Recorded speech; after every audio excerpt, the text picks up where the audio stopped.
lose yourself in a good book. The Bookclub Energy Book Club.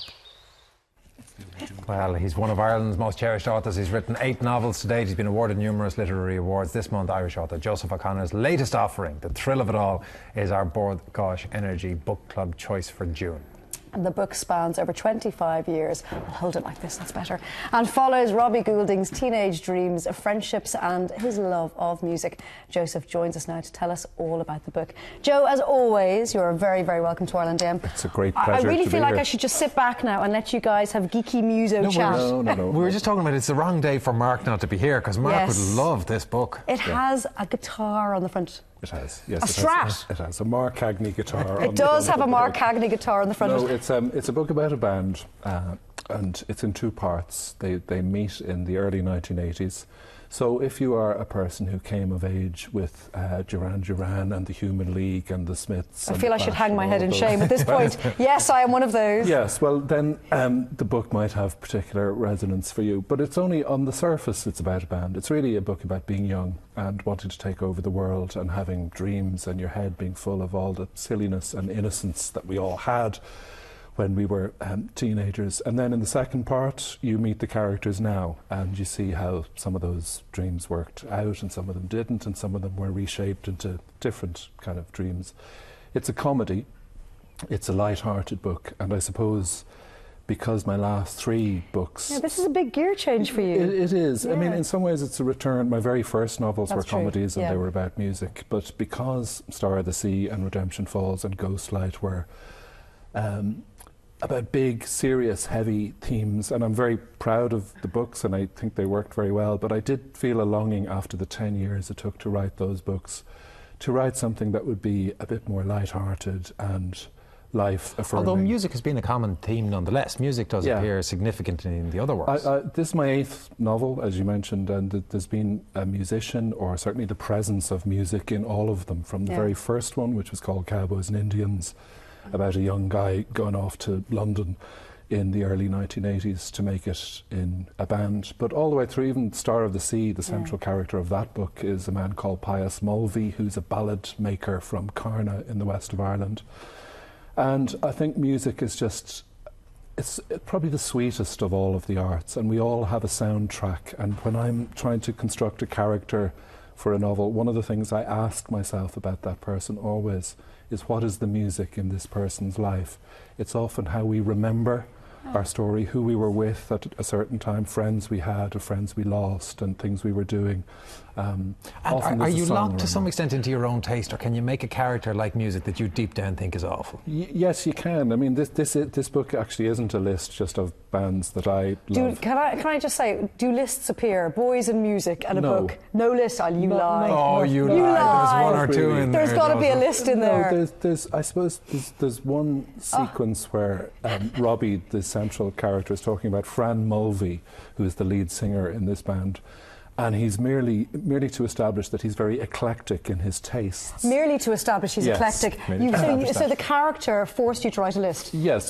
But some of the music that Fran likes, I wouldn't like at all. I mean, they are genuine characters who are. But does that mean you have to go and listen to that music?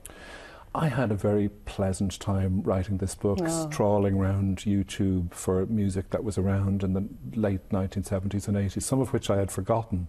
Fantastic bands like The Beat and The Specials and The Selector, those two-tone bands who appeared in England around that time and who really changed England so much. You know, they made it uncool to be racist and sexist, and they kind of changed society under the radar in a way that politicians didn't manage to. But you did it on YouTube. You didn't go into a fusty vinyl store and no, sift I'm not through. that sad. I kind of had you down as that kind As of a man, vinyl Joe. guy. Yeah. Well, just that you do things authentically, and you like. I'm at that stage of life now, of course, where I'm considering getting back into vinyl. Shoulder bag. There you go. Yeah, the golf jumper will be next. Yeah. So. No, but when it came to going to your publishers and going, like, I know you can probably do whatever the hell you want now, you've had so much success, but did you feel the weight to carry on writing about big, serious, hefty topics? No, I didn't. I mean, to be honest, around the time that I wrote Star of the Sea, which came out 10 years ago now, I did make a sort of... Wow.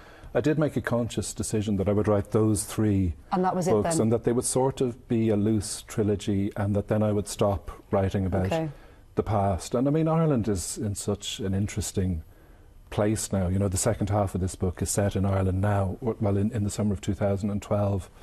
And I felt very excited by the challenge of writing about that, you know, and it was a great relief, I suppose, to come back to the world now and to write a novel where people could send emails, you know, which they couldn't do in Star of the Sea, and, you know, all of that. And as I say, to try to be funny. You know, there weren't many jokes in Star of the Sea, and this was really designed to be a more kind of life-affirming book. What about people are going to say, well, there's a lot of music industry shenanigans? Is that from, you know, you looking at your sister Sinead O'Connor and seeing the trials and tribulations, or does it have anything to do with that? It doesn't really. Yeah. I mean, obviously when a member of your family is in the music business, you do notice things, but this book is really about a band and how a band works, and Sinead is very much a solo artist, and that's the great thing about her. She does things on her terms, but the band in this... It's like a quasi-family almost. Yes, it is. Yeah. It is. And I suppose, like a lot of families, the band is held together by a network of loyalties and feelings, only one of which is love. So it was interesting to look at the dynamic of that. Are you in a band, Joe? Have you been in a band? You were briefly in a family band. I was almost a partridge family with the O'Connors. Thank God there's no video of that.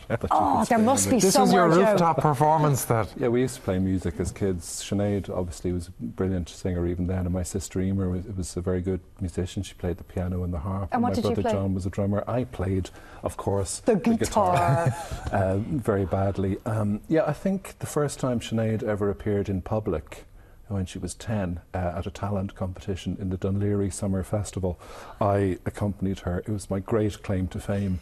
She sang Kenny Rogers' song Lucille, which has 3 chords, and I knew 2 of them very, very well. Kenny Rogers is reliable that way, isn't he? So Sinead won. Even my awful guitar playing couldn't stop her. Wouldn't that be magic if somebody out there videoed that day Yes, of we'll get Joe good and money. I have a Sinead? lot of money available to buy the negatives. Now, we were talking briefly before we came to actually about the fact that whether any of your books were going to be made into movies, and you said, well, they've all been optioned, but none have come to fruition as yet.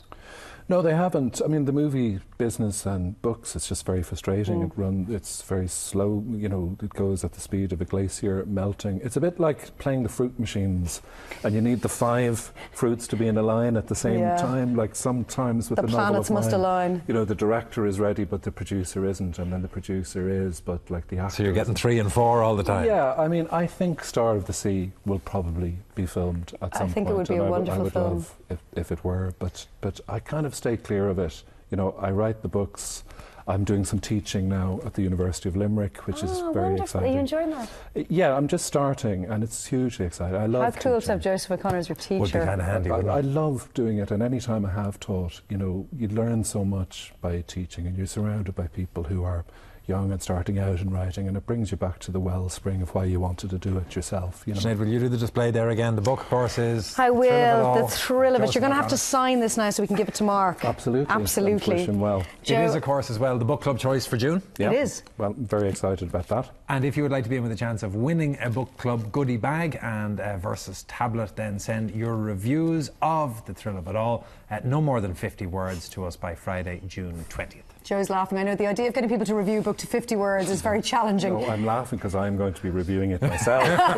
You can Pseudonym. email your reviews to irelandam@tv3.ie or post them to Bord Gáis Energy Book Club, TV3, Westgate Business Park, Ballymount, Dublin 24. And this morning we are giving you at home the chance to win 5 copies of Joe's new book, The Thrill of It, so you can read along with our book club. To enter, just text or email us your details, and he might even sign them for you if you Lose yourself in a good book. The Bord Gáis Energy Book Club.